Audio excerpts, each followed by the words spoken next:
آ گیا ہے اور سما ہے نور نور، فضل رب سے مغفرت کا ہو گیا سامان ہے۔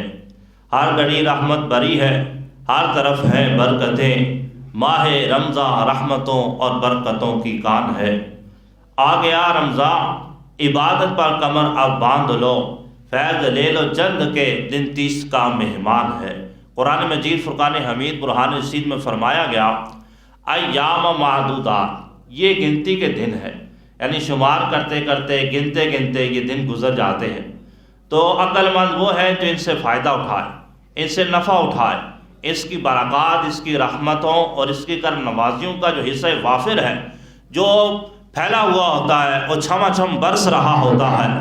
عقل مند تو وہ ہے کہ اس مہینے سے برکات اور جو اس کی جو رحمتوں کی چھما چھم برسات ہے، اس سے زیادہ اپنے لیے حصہ وافر حاصل کرے۔ لیکن کئی ایسے نادان ہیں جو اس ماہ مقدس کے اندر بھی غفلت اور سستی کے اندر مبتلا ہوتے ہیں۔ اس لیے یہ آج کے دل میں یہ موضوع رکھا گیا ہے کہ اس ماہ کے آنے سے پہلے پہلے ہمارے اندر یہ بیداری پیدا ہو جائے اور ہمارے دل سے غفلتوں کے پردے دور ہوں اور ہم کمر بستہ ہو کر اس ماہ کی عبادت اور ریاضت اور اس کے روزے تراویح اور اس کے تسبیح و تحلیل کے لیے تیار ہو جائیں۔ جیسے ہی وہ ماہ رمضان ہمارے درمیان جلوہ افروز ہو تو ہم بالکل تیار ہوں اور ہم اس کی عبادت اور ریاضت میں مشغول ہو جائیں۔ تو میں عرض کر رہا تھا، آ گیا رمضان، عبادت پر کمر اب باندھ لو، فیض لے لو چند کے دن 30 کا مہمان ہے۔ عاصیوں کی مغفرت کا لے کر آیا ہے پیام، جھوم جاؤ مجرموں، رمضان ماہ غفران ہے۔ یعنی جو پورا سال گناہوں میں، معصیت میں، تباہی میں، بربادی میں مستغرق ہے، مشغول ہے، وہ بھی آ جائے۔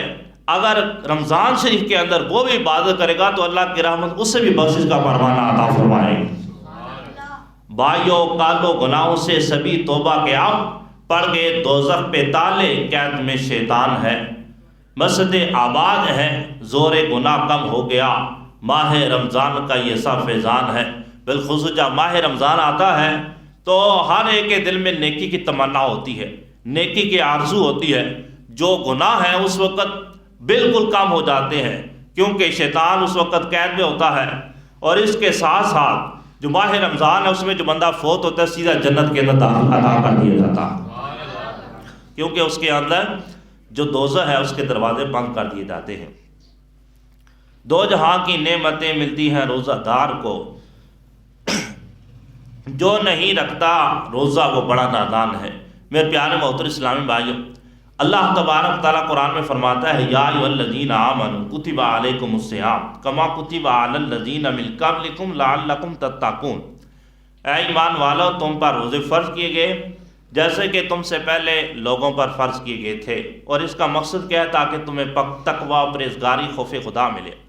اب اس کے اندر دیکھیں کہ رب ذوالجلال نے روزے فرض کیے ہیں، اور مفسرین فرماتے ہیں روزے صرف ہم پر فرض نہیں ہے، پہلی امتوں پر بھی فرض ہے۔ ان کا انداز اور ان کے اوقات مختلف تھے، لیکن تقریباً ہر امت پر روزے فرض تھے۔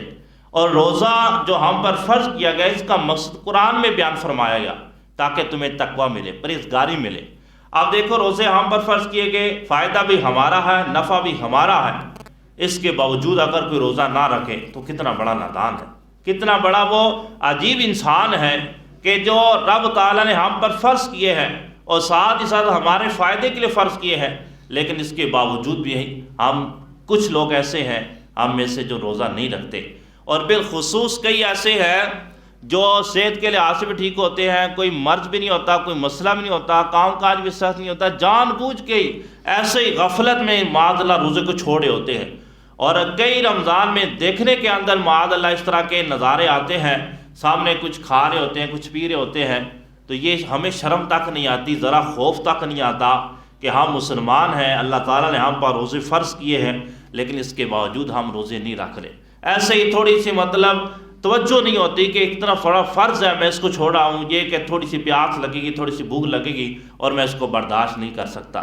یہ یاد رکھیں، اس کا بہت بڑا سخت گناہ یہ ہے، اتنا جرم ہے۔ حدیث پاک میں فرمایا گیا اگر کوئی بندہ فرض روزہ چھوڑ دیتا ہے جان بوجھ کر بغیر عذر کے، اگر زندگی میں بعد میں ساری زندگی نفلی روزہ بھی رکھتا رہے کہ میری وہ جو کمی ہے وہ پوری ہو جائے، تو کبھی بھی اس کی کمی پوری نہیں ہو سکتی۔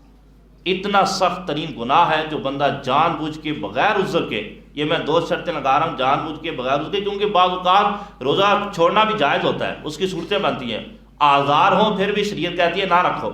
جان بوجھ کے بغیر عذر کے بندہ روزہ نہیں رکھتا، عمر پر روزہ رکھتا رہے، اس کی کمی پوری نہیں ہو سکتی جو جان بوجھ کے رمضان کا ایک روزہ بھی چھوڑا۔ تو اس لحاظ سے اپنے آپ کو تیار کریں کہ ہم نے انشاءاللہ عبادات کرنی ہے، روزہ رکھنا ہے، تراویح پڑھنی ہے، ذکر و اذکار کرنا ہے، اور جتنا ممکن ہو سکے انشاءاللہ عز و جل ہم نے اس کی برکات کا زیادہ سے زیادہ حصہ جو ہے اپنے لیے لپیٹنا ہے، سمیٹنا ہے، کیونکہ ماہ رمضان آنے والا ہے اور اس کے اندر ہم نے عبادات کرنی ہے۔ یہ کوئی پتہ نہیں کہ اگلے رمضان تک ہم زندہ رہتے ہیں یا نہیں، یہ بھی کوئی پتہ نہیں اس رمضان تک رہتے ہیں یا نہیں، بالخصوص اگر مل جائے ہمیں یہ رمضان تو یہ ہمارے لیے نعمت ہے، بہت بڑی نعمت ہے، اس سے ہم برکات حاصل کریں۔ حدیث پاک کے اندر یہ مضمون بیان کیا گیا، نبی اکرم صلی اللہ علیہ وسلم بیان فرماتے ہیں انتہائی وہ خسارے والا انسان ہے جس نے ماہ رمضان کو پایا لیکن اپنی بخشش نہ کروا سکا، یہ نبی اکرم صلی اللہ علیہ وسلم نے بیان فرمایا۔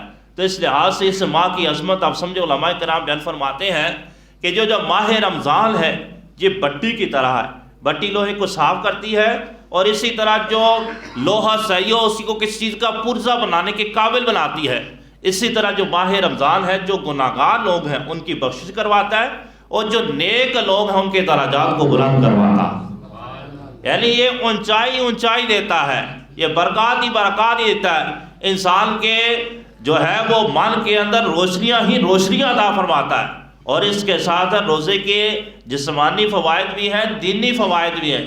ایک سب سے بڑا فائدہ یہ ہے کہ جب بندہ روزہ رکھتا ہے تو اللہ تعالیٰ کے حکم پر عمل کر رہا ہے، اس سے بڑا اور کون سا فائدہ ہو سکتا ہے کہ اللہ کی توفیق سے جس کو اللہ تبارک و تعالیٰ اپنی توفیق سے روزہ رکھنے کی توفیق دے دے تو یہ تھوڑا فائدہ ہے۔ اس کے علاوہ کئی جسمانی بیماریاں ہیں وہ روزہ رکھنے کی وجہ سے جو ہے وہ ختم ہو جاتی ہیں، کیونکہ نبی اکرم صلی اللہ علیہ وآلہ وسلم نے بیان فرمایا کہ سومو تصحو، کہ روزہ رکھو تو تم صحت یاب ہو جاؤ۔ اس کے ساتھ ساتھ قرآن مجید فرقان حمید برہان رشید میں یہ ایک ماہ ہے جس کا نام لے کر ذکر کیا گیا۔ ویسے اسلامی 12 مہینے ہیں، لیکن ایک جو مہینہ ہے جس کا نام لے کر قرآن مجید میں ذکر کیا گیا وہ ماہ رمضان ہے۔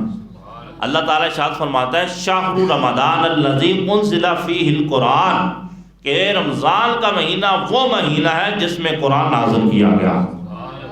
اس کی عظمت، اس کی افادیت اور اس کی برکات آپ سمجھ سکتے ہیں۔